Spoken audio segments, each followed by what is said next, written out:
BSc part second physics के प्रथम प्रश्न पत्र थर्मोडायनामिक्स एंड स्टैटिस्टिकल फिजिक्स की पहली यूनिट हम पिछले लेक्चर्स में पढ़ रहे हैं और उसी की कड़ी में आज हम इस लेक्चर में निस्सरण और आणविक किरणपुंजों इसके बारे में पढ़ेंगे। साम्यावस्था में कोई भी गैस है अगर, तो उस गैस के अणुओं की प्रॉपर्टीज़ गुणधर्म को जानने के लिए, उनका अध्ययन करने के लिए हमें आणविक किरणपुंज की आवश्यकता होती है। जैसे अगर कोई आवेशित कण है तो आवेशित कणों का किरणपुंज प्राप्त करना आसान होता है और उसको हम विद्युत क्षेत्र और चुंबकीय क्षेत्र का उपयोग करके प्राप्त कर सकते हैं। पर यहाँ पर अगर जो कण हैं जिनका हम किरणपुंज प्राप्त करना चाहते हैं वो अगर उदासीन हो, जैसे कि गैस के अणु हों, तो उसको हम निस्सरण द्वारा प्राप्त कर सकते हैं। तो निस्सरण द्वारा आणविक किरणपुंज कैसे प्राप्त कर सकते हैं उसकी हम यहाँ बात कर रहे हैं। और निस्सरण क्या होता है? मान लो हमारे पास में चित्र में दिखाए गए अनुसार एक पात्र में गैस भरी हुई है।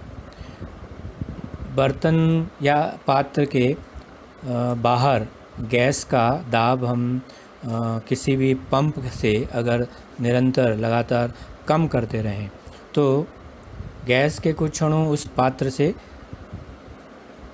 बर्तन की दीवार में एक छोटे से छिद्र में से बाहर आ सकते हैं। अगर हम यह जो पात्र है उस पात्र में कोई सॉलिड जैसे मरकरी है या सिल्वर है, उसको अगर उपयोग में ले रहे हैं तो हम उसको गर्म करना पड़ेगा गैस में कन्वर्ट करने के लिए।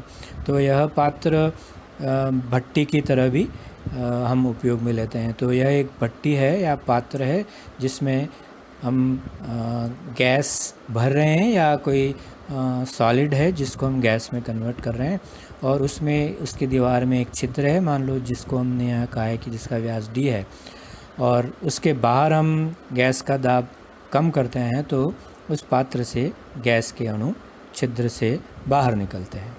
इन अणुओं को हम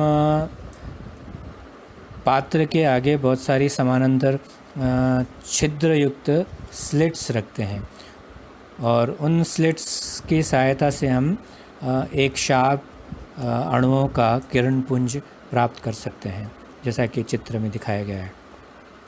छिद्र का आकार जो पात्र हम ले रहे हैं उस पात्र में जो हमने छिद्र d व्यास का लिया है, तो यह जो व्यास है यह बहुत छोटा रखते हैं और इतना छोटा रखते हैं कि जिससे अणुओं के निकलने पर पात्र की गैस की साम्यावस्था पर जो प्रभाव है बहुत कम हो, माने लगभग नगण्य प्रभाव पड़े, तथा बाहर निकलने वाला अणु जितना समय छिद्र के पास में रहता है निकलते समय, उस समय वह अन्य अणुओं से टक्कर न कर पाए। हम यहाँ चाहते हैं कि जब अणु पात्र की दीवारों से बाहर निकले तो उस समय उसकी निकलने के दौरान उसकी किसी दूसरे अणु से टक्कर न हो। अतः यदि छिद्र का आकार d, माने जो व्यास हम बात कर रहे हैं, और अणु का माध्य मुक्त पथ L, माने वह पथ जो बिना किसी दूसरे अणु से टक्कर किए पूरा कर लेता है, और मान लो अणु जो माध्य चाल है, जिस माध्य चाल से वो गति कर रहा है, वो अगर c बार हो, तो हमने जो ऊपर अभी बात की वो गैस की साम्यावस्था डिस्टर्ब नहीं हो उसके लिए, जैसा हमने कहा कि वो बाहर निकलने वाला अणु जितने समय छिद्र के निकट रहता है उसमें वो किसी दूसरे अणु से टक्कर न करे। तो उसके लिए ज़रूरी है कि अगर हम कहें, जैसा अभी हमने कहा कि छिद्र का आकार d है, अणु का माध्य मुक्त पथ L है और अगर चाल c बार है माध्य, तो d/c must be very very small in comparison to L/c बार। तो d/c बार तो भी समय है और L/c बार भी समय है। तो d/c बार तो जो उस छिद्र के पास में जब निकल रहा है उसमें लगा समय है, और L/c बार जितने समय वो बिना टक्कर के रह रहा है, माने जितनी दूरी वो बिना दूसरे अणु से टक्कर किए गुजार रहा है, तय कर रहा है। तो इस d by C bar very very less than l by C bar की अगर बात करें तो इससे हम लिख सकते हैं कि d is very very small than l। माने जो पात्र में हमने छिद्र किया है वह छिद्र बहुत छोटा हो, किससे? L से। L क्या है यहाँ पर? अणु का माध्य मुक्त पथ। तो अणु के माने बिना टक्कर किए जितनी दूरी तय कर लेता है वो बहुत ज़्यादा है छिद्र के। तो अगर यह प्रतिबंध का पालन हो जाता है तो पात्र में अणु साम्यावस्था में ही रहेंगे। अणुओं के पात्र की दीवार के छिद्र में से इस प्रकार निकलने की ये जो घटना है उसको हम निस्सरण कहते हैं, और इस निस्सरण द्वारा हमें आणविक किरण पुंजों की प्राप्ति होती है। अब इस निस्सरण का उपयोग करके आणविक किरण पुंज प्राप्त करते हैं, और इस आणविक किरण पुंज से हम मैक्सवेल का जो वेग वितरण का नियम हमने पहले पढ़ा था, उस मैक्सवेल के वेग वितरण के नियम का सत्यापन हम कर सकते हैं। यहाँ पर उसमें हमने कहा था कि किसी एक वेग परास में जिन अणुओं का वेग है उनकी संख्या मैक्सवेल के वेग वितरण के नियम से दे सकते हैं। उसका सत्यापन हम कर सकते हैं। उसका सत्यापन करने के लिए कुछ वैज्ञानिकों ने अलग अलग उपकरण बनाए। उसमें हम कुछ यहाँ पर पढ़ेंगे। उसमें सबसे पहले है लैमर्ट का उपकरण। लैमर्ट ने वेग निर्वाचक का उपयोग किया है, वेलोसिटी सिलेक्टर का। वेग निर्वाचक माने ऐसा हमने कोई सिस्टम तैयार किया जो किसी एक विशेष वेग वाले अणुओं को ही अपने थ्रू जाने देगा और बाकी को नहीं जाने देता है। तो लैमर्ट ने वेग निर्वाचक का उपयोग कर निश्चित वेग के अणुओं की संख्या ज्ञात की। इस लैमर्ट के उपकरण में हमने कहा कि इस वेग के अणुओं की संख्या कितनी है ज्ञात करनी है, तो हम इसका एक निश्चित वेग के अणुओं की संख्या हम ज्ञात कर सकते हैं। इसमें एक पात्र है जिसमें गैस भरी हो, जैसे मैंने पहले भी कहा था कि एक भट्टी अगर हम यहाँ पर लें और उसमें हम चांदी या मरकरी रखें तो उसकी गैस प्राप्त करने के लिए हमको उसको गर्म करना पड़ेगा। तो एक भट्टी है, ओवन है, जिससे हम गैस प्राप्त करते हैं, और उस भट्टी से निकलने वाले गैस के अणु रेखा छिद्र S से हम पास करते हैं, जिससे हमको एक कॉलीमेटेड समांतरित अणु पुंज प्राप्त हो जाता है। फिर ये जो रेखा छिद्र S है, और सबसे लास्ट में हमने लिखा हुआ है संसूचक D। तो संसूचक D जो है वो अणुओं का संसूचन करता है कि कितने अणु यहाँ आए, वह हम इस संसूचक द्वारा ज्ञात कर सकते हैं। तो स्लिट S और संसूचक D के बीच में हम दो चकती D1 और D2 लगाते हैं, और ये दोनों चकतियाँ एक ही एक्सेल पर, एक ही धुरी पर लगी हुई होती हैं। और इन चकतियों के किनारों पर, जैसा चित्र में दिखाया गया है, इन चकतियों के किनारों पर त्रिज्या के अनुदिश खांचे काट देते हैं, हम स्लॉट्स काट लेते हैं। इन चकतियों को हम ज्ञात कोणीय वेग से घूर्णित कर सकते हैं। ये दोनों चकतियाँ एक ही एक्सेल पे लगी हुई हैं और इनको हम घुमा सकते हैं, और किस कोणीय वेग से ये घूर्णन कर रही हैं वो हम ज्ञात कर सकते हैं। माने ज्ञात कोणीय वेग से इन चकतियों को हम घूर्णित कर सकते हैं। तो रेखा छिद्र S से जो अणु निकल रहे हैं वो पहली चकती D1 के खांचे को पार करते हैं। जब वह खांचा उस स्लिट S से आने वाली अणु पुंज के सामने होता है तो उससे वो पास होता है, मान लो। तो पहली चकती D1 के खांचे को पार करती है। इन अणुओं में से केवल वे ही अणु दूसरी चकती D2 के खांचे को पार कर संसूचक D तक पहुंच पाते हैं, जिनके लिए D1 से D2 तक दूरी तय करने में लगा समय चकती D2 का खांचा एक अथवा पूर्ण संख्या में चक्कर पूरा कर वापस सामने आ जाए। माने जैसे ही D1 के खांचे से अणु निकला, हमने कहा ये चकती एक निश्चित कोणीय वेग से घूर्णन कर रही है।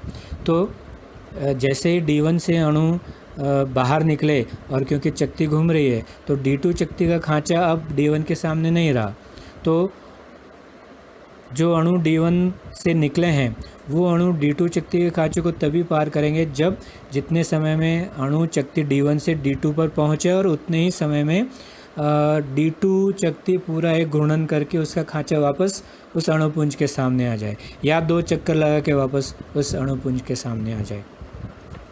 तो जैसा अभी हमने कहा कि जितने समय में D1 से D2 तक की दूरी तय करेगी अणु, उतने समय में D2 का खांचा एक पूरा चक्कर लगाए या 2 पूरा चक्कर बने पूर्ण संख्या में चक्कर लगा के वापस उसके सामने आ जाए, वही अणु D2 के खांचे को पार कर सकेंगे। बाकी अणु संसूचक D2 तक नहीं पहुंच सकते। तो इसका अर्थ हुआ कि इन चकतियों, दोनों चकतियों को पार करके संसूचक D पर जो भी अणु जाएंगे वो एक निश्चित वेग वाले अणु ही होंगे। इस प्रकार हम इन चकतियों के कोणीय वेग को अगर बदल दें तो अब संसूचक D2 पर जो अणु पहुंचेंगे वो किसी अलग वेग वाले होंगे। तो इस तरह से हम चकतियों के कोणीय वेग को बदल कर अलग अलग वेगों के अणुओं को संसूचक पर प्राप्त कर सकते हैं और उन अणुओं की संख्या हम ज्ञात कर सकते हैं। अगर चकतियों के बीच की दूरी L हो और अणुओं का वेग v हो तो जितने समय में चकतियों के बीच में चकतियों के बीच की दूरी तय करने में अणुओं को जितना समय लगेगा वह चकती को मान लो एक घूर्णन करने में जो समय लगा है उसके बराबर हो, तभी वो संसूचक तक पहुंचेगा। अर्थात L/v, तो L चकतियों के बीच की दूरी तय करने में लगा समय और 2π/ω एक घूर्णन करने में लगा समय, ये दोनों बराबर होंगे, वही अणु संसूचक तक पहुंचेंगे। तो इससे हम उन अणुओं का वेग v Lω/2π लिख सकते हैं। तो जो संसूचक पर अणु पहुंचेंगे उनका वेग Lω/2π होगा। तो ये जो अणु हैं ये सारे अणु संसूचक पर या संसूचक प्लेट पर निक्षेपित होते हैं और उस निक्षेपित परत की मोटाई से विभिन्न वेगों के अणुओं की संख्या हम ज्ञात कर सकते हैं। चकतियों के कोणीय वेग को हम बदल कर यह अलग अलग अणुओं के अलग वेगों वाले अणुओं की संख्या ज्ञात कर सकते हैं। यह अणुओं की संख्या मैक्सवेल के वेग वितरण के नियम से ज्ञात अणुओं की संख्या से मेल खाती है। तो यह जो प्रयोग है वो मैक्सवेल के वेग बंटन के नियम को सही सिद्ध करती है, उसका प्रायोगिक सत्यापन है एक तरह से। मैक्सवेल के वेग वितरण नियम के सत्यापन के लिए एक और प्रायोगिक व्यवस्था वैज्ञानिकों जार्टमैन और को ने दी है।